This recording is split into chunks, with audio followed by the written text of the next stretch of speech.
Hi everyone, welcome to my channel. ತಮ್ಮೆಲ್ಲರಿಗೂ ನಮ್ಮ ಚಾನಲ್ಗೆ ಸ್ವಾಗತ ಕೋರುತ್ತಾ ಇವತ್ತಿನ ವಿಡಿಯೋದಲ್ಲಿ ತಮ್ಮೊಂದಿಗೆ ತಿಳಿಸಿಕೊಡುತ್ತಿರುವಂತಹ ಒಂದು ಇನ್ಫಾರ್ಮೇಷನ್ ಏನು ಅಂದರೆ, ಇನ್ನೇನು ಕೆಲವೇ ದಿನಗಳಲ್ಲಿ ವಿವಿಧ ಮೊರಾರ್ಜಿ ವಸತಿ ಶಾಲೆಗಳ ಪ್ರವೇಶ ಪರೀಕ್ಷೆ 2026ಕ್ಕೆ ಸಂಬಂಧಪಟ್ಟಂತೆ ಅರ್ಜಿಯನ್ನು ಆಹ್ವಾನಿಸಲಿದ್ದಾರೆ. ಆ ಕುರಿತು ತಮಗೆ ಸಂಪೂರ್ಣವಾದಂಥ ಮಾಹಿತಿಯನ್ನು ನೀಡಲಿದ್ದೇನೆ. ಇನ್ನು ತಾವುಗಳು ನಮ್ಮ ಚಾನಲ್ ಮೊದಲ ಬಾರಿಗೆ ನೋಡ್ತಾ ಇರೋರು ನಮ್ಮ ಚಾನಲನ್ನು ಸಬ್ಸ್ಕ್ರೈಬ್ ಆಗಿ ಅಂತ ತಿಳಿಸುತ್ತಾ ವಿಡಿಯೋ ಪ್ರಾರಂಭಿಸೋಣ. ಇನ್ನೇನು ಕೆಲವೇ ದಿನಗಳಲ್ಲಿ ಪರೀಕ್ಷೆಗೆ ಸಂಬಂಧಪಟ್ಟಂತೆ ಅರ್ಜಿಗಳನ್ನು ಆಹ್ವಾನ ಮಾಡ್ತಾರೆ. ಇಲ್ಲಿ ಬಹಳ ಜನರಿಗಿರುವಂಥ ಕನ್ಫ್ಯೂಷನ್ ಏನು ಅಂದರೆ, ಇಲ್ಲಿ ಅರ್ಜಿಗಳನ್ನು ಏನು ಆನ್ಲೈನಲ್ಲಿ ಸಲ್ಲಿಸಬೇಕಾ ಅಥವಾ ಆಫ್ಲೈನ್ ಇದೆಯಾ ಏನು ಅಂತ.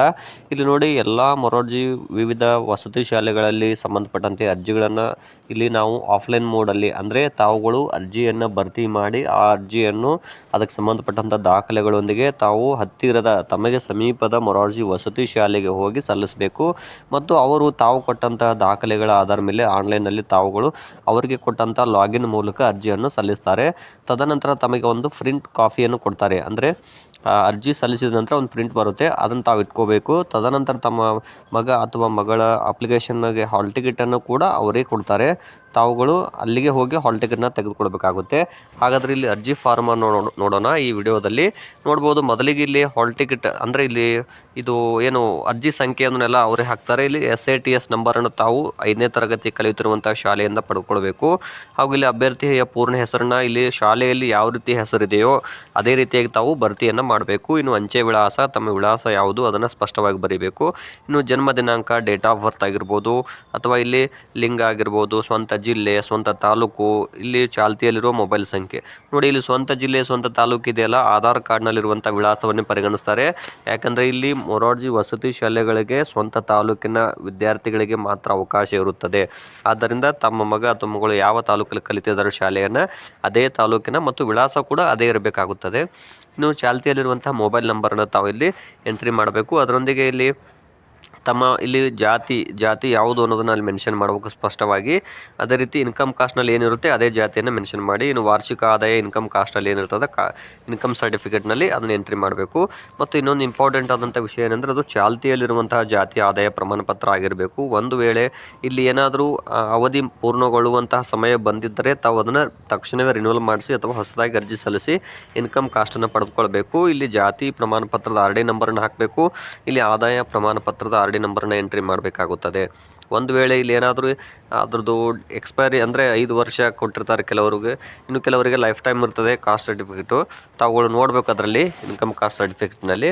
ಇನ್ನು 5ನೇ ತರಗತಿ ವ್ಯಾಸಂಗ ಮಾಡುತ್ತಿರುವ ಶಾಲೆ ಹೆಸರು, ವಿಳಾಸ, ತಮ್ಮ ಮಗ ಅಥವಾ ಮಗಳು ಯಾವ ಶಾಲೆಯಲ್ಲಿ ಕಲಿತಾ ಇದ್ದಾರೆ ಆ ಶಾಲೆಯ ಮಾಹಿತಿಯನ್ನು ತಾವಲ್ಲಿ ಎಂಟ್ರಿ ಮಾಡಬೇಕು, ಶಾಲೆ ಹೆಸರು ಮತ್ತು ವಿಳಾಸವನ್ನು. ಇನ್ನು ಮುಖ್ಯೋಪಾಧ್ಯಾಯರ ದೂರವಾಣಿ ಸಂಖ್ಯೆ, ವಾಟ್ಸಪ್ ನಂಬರ್ಗಳು ತಾವಲ್ಲಿ ಪಡೆದುಕೊಂಡು ಎಂಟ್ರಿ ಮಾಡಬೇಕು. ಇನ್ನು ನೆಕ್ಸ್ಟು ವಿಶೇಷ ವರ್ಗಕ್ಕೆ ಸಂಬಂಧಪಟ್ಟಾಗಿ ನೋಡ್ಬೋದು, ಇದು ಬಹಳ ಇಂಪಾರ್ಟೆಂಟ್ ಆದಂಥ ಮಾಹಿತಿ ಇರ್ತದೆ. ತಾವು ಏನಾದರೂ ಬಾಲ ಕಾರ್ಮಿಕರಾಗಿದ್ದರೆ ಅಲ್ಲಿ ಟಿಕ್ ಮಾಡಬೇಕು ರೈಟ್ ಮಾರ್ಕನ್ನು.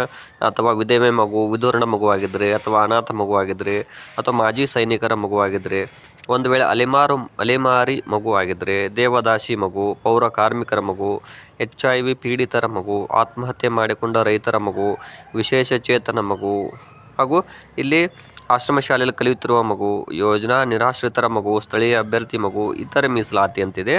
ಇನ್ನು ಇಲ್ಲಿ ಇನ್ಕಮ್ ಎಷ್ಟಿರಬೇಕು ಗೊತ್ತಾ? ಪರಿಶಿಷ್ಟ ಜಾತಿ ಪರಿಶಿಷ್ಟ ಪಂಗಡದವರಿಗೆ 2.5 ಲಕ್ಷ ವಾರ್ಷಿಕ ಆದಾಯ, ಪ್ರವರ್ಗ ಒಂದು ಕೂಡ 2.5 lakh, 2A 2B 3A 3B ಅವರಿಗೆ 1 ಲಕ್ಷ ಆದಾಯ ಇಲ್ಲಿ ನಿಗದಿಪಡಿಸಲಾಗಿರುತ್ತದೆ. ಇಲ್ಲಿ ತಾವು ಯಾವ ಮೀಸಲಾತಿಗೆ ಸಂಬಂಧಪಟ್ಟರೆ ಅದಕ್ಕೆ ರೈಟ್ ಮಾರ್ಕ್ ಹಾಕ್ಕೋಬೇಕು. ಅದಕ್ಕೆ ಸಂಬಂಧಪಟ್ಟ ದಾಖಲೆಗಳನ್ನು ತಾವು ಸಿದ್ಧತೆಯಲ್ಲಿ ಇಟ್ಕೋಬೇಕು.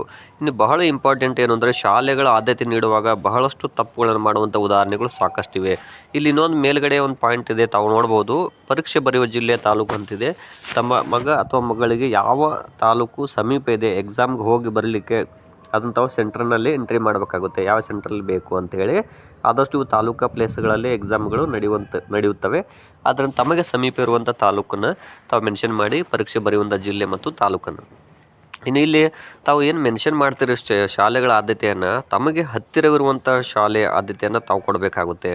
ಅಂದರೆ ತಮಗೆ ಇಲ್ಲಿ ಈಸಿಯಾಗಿ ಹೋಗಿ ಬರಲಿಕ್ಕೆ ಅನುಕೂಲ ಆಗುವಂಥದ್ದು, ಅಥವಾ ತಮಗೆ ಉತ್ತಮ ಶಾಲೆ ಇದು ಅಂತೇಳಿ ತಮಗೇನಾದರೂ ಕನ್ಫರ್ಮ್ ಇದ್ದರೆ ಆ ಶಾಲೆಯನ್ನು 1 ನಂಬರಿಂದ ಕೊಡ್ತಾ ಹೋಗಬೇಕು. ಮತ್ತು ತಮಗೆ ಹತ್ತಿರವಿರುವಂಥ ಶಾಲೆಗಳನ್ನು ಸೀರಿಯಲ್ ನಂಬರ್ ವೈಸ್ ಕೊಡ್ತಾ ಹೋಗಿ. ಇಲ್ಲಿ ಉದಾಹರಣೆಗಾಗಿ ಇಲ್ಲಿ ಕ್ರಮ ಸಂಖ್ಯೆ 1ರಲ್ಲಿ ಇದೆಯಲ್ಲ, ಅದು ತಮಗೆ ದೂರ ಇದ್ದರೆ ಅದನ್ನು ತಾವು ಲಾಸ್ಟ್ ಕೊಡ್ಬೋದು. ಅದೇ ರೀತಿಯಾಗಿ ಇಲ್ಲಿ ತಮಗೆ ಸಮೀಪಿರುವ ಎಲ್ಲ ಶಾಲೆಗಳನ್ನು ಯಾವುದೇ ಶಾಲೆಗಳನ್ನು ಬಿಡದೆ ಹಾಗೆ ಇಲ್ಲಿ ಉದಾಹರಣೆಗೆ ಇಲ್ಲಿ ಒಟ್ಟು ಶಾಲೆಗಳು ಇಲ್ಲಿ 16 ಶಾಲೆಗಳಿವೆ. 16 ಶಾಲೆಗಳಿಗೂ ತಾವು ಸೀರಿಯಲ್ ನಂಬರ್ ವೈಸ್ ಕೊಡಬೇಕು. ತಮಗೆ ಸೆಲೆಕ್ಟ್ ಆದಮೇಲೆ ಯಾವ ಶಾಲೆ ಮೊದಲು ಬೇಕು ಅಂಥೇಳಿ ಇದು ಕೌನ್ಸಿಲಿಂಗಿಗೆ ಮೊದಲೇ ತಾವುಗಳು ಅಡ್ವಾನ್ಸ್ ಆಗಿ ಶಾಲೆಯನ್ನು ಇಲ್ಲಿ ಚಾಯ್ಸ್ ಮಾಡಲಿಕ್ಕೆ ಅವಕಾಶವನ್ನು ಅವರು ಕೊಟ್ಟಿರ್ತಾರೆ. ಒಂದು ವೇಳೆ ಸೆಲೆಕ್ಟ್ ಆದರೂ ತಮ್ಮ ಮಗ ಅಥವಾ ಮಗಳು ಅಂದರೆ. ಇನ್ನು ಇದರೊಂದಿಗೆ ಲಗತ್ತಿಸಬೇಕಾದಂತಹ ಜೆರಾಕ್ಸ್ ಪ್ರತಿಗಳು ನೋಡ್ರಿ, SATS ಸಂಖ್ಯೆಯೊಂದಿಗೆ ಅರ್ಜಿ ಮತ್ತು ಭಾವಚಿತ್ರ. ಇದೇನು ಅಪ್ಲಿಕೇಶನ್ ಫಾರ್ಮ್ ಇದೆಯಲ್ಲ ಇದು ಫೋಟೋ ನೋಡ್ಬೋದು ಇಲ್ಲಿ. ಇತ್ತೀಚಿನ ಭಾವಚಿತ್ರ ಹಚ್ಚಿ ಅದಕ್ಕೆ ಹೆಡ್ ಮಾಸ್ಟರ್ನ ದೃಢೀಕರಣ ನೀಡಬೇಕು. ಅವರು ಸೈನ್ ಮಾಡ್ತಾರೆ ಅದರ ಮೇಲೆ. ಇನ್ನು ಅದರೊಂದಿಗೆ ವಿಶೇಷ ವರ್ಗದ ಪ್ರಮಾಣ ಪತ್ರ. ಇಲ್ಲಿ ನಾನು ಆಗಲೇ ಹೇಳಿದಾಗಲಿ ವಿಶೇಷ ವರ್ಗದ ಕಾಲಮ್ಗಳಿದಾವಲ್ಲ, ತಮ್ಮದು ಯಾವ ವಿಶೇಷ ವರ್ಗ ಇದೆ ಅದಕ್ಕೆ ಸಂಬಂಧಪಟ್ಟಂತಹ ದಾಖಲೆ, ಅದರೊಂದಿಗೆ ಆಧಾರ್ ಕಾರ್ಡ್ ಆಗಿರ್ಬೋದು, ರೇಷನ್ ಕಾರ್ಡ್ಗಳು ಇವೆಲ್ಲವುಗಳನ್ನು ತಾವು ಸಿದ್ಧತೆಯಲ್ಲಿ ಇಟ್ಕೊಂಡು ಎಲ್ಲವನ್ನು ರೆಡಿ ಮಾಡಿ ಫಾರ್ಮ್ ತುಂಬಿ ಹೆಡ್ ಮಾಸ್ಟರ್ ಸಿಗ್ನೇಚರ್ ಮಾಡಿಸಿ ಹತ್ತಿರದ ಮೊರಾರ್ಜಿ ವಸತಿ ಶಾಲೆಗೆ ಕೊಟ್ಟು ಒಂದು ರಿಸೀವ್ಡ್ ಇಸ್ಕೋಬೇಕು. ತದನಂತರ ಅವರು ಅಪ್ಲಿಕೇಶನ್ ಹಾಕ್ತಾರೆ. ಅಪ್ಲಿಕೇಶನ್ ನಂತರ ಅವರು ಕೊಡುವ ತಮಗೊಂದು ರಿಸೀವ್ಡನ್ನು ಕೊಡ್ತಾರೆ. ಯಾಕಂದರೆ ಹಾಲ್ ಟಿಕೆಟ್ ಬಂದಾಗ ಅದನ್ನು ಕೊಟ್ಟರೆ ಮಾತ್ರ ತಮಗೆ ಹಾಲ್ ಟಿಕೆಟು ದೊರೆಯುತ್ತದೆ. ಈ ಮಾಹಿತಿ ತಮಗೆ ಇಷ್ಟ ಆದರೆ ಇದು ಸಾಕಷ್ಟು ಜನರಿಗೆ ಉಪಯೋಗ ಆಗುತ್ತೆ. ಹಾಗಾಗಿ ಅದನ್ನು ಶೇರ್ ಮಾಡಿ ಅಂತ ಕೂಡ ಹೇಳ್ತಾ ಇದ್ದೀನಿ. ಧನ್ಯವಾದಗಳು.